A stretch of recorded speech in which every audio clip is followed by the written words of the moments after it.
So a lot of universities are actually still working on their legal regulatory frameworks to govern cannabis use on campus. Some universities like BCIT and TRU have already announced their frameworks. These campuses have announced essentially a zero tolerance policy for cannabis smoking on campus.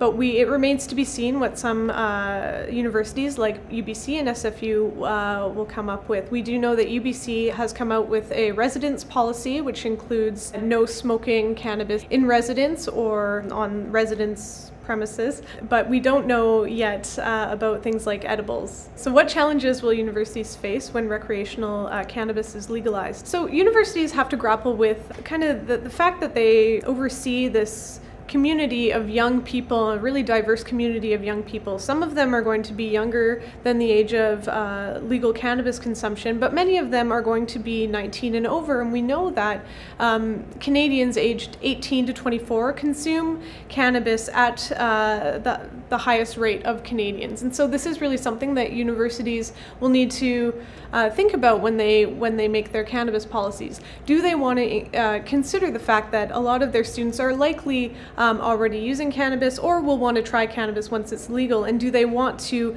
include those students in the policies moving forward? So that's one thing that the universities will have to grapple with a bit.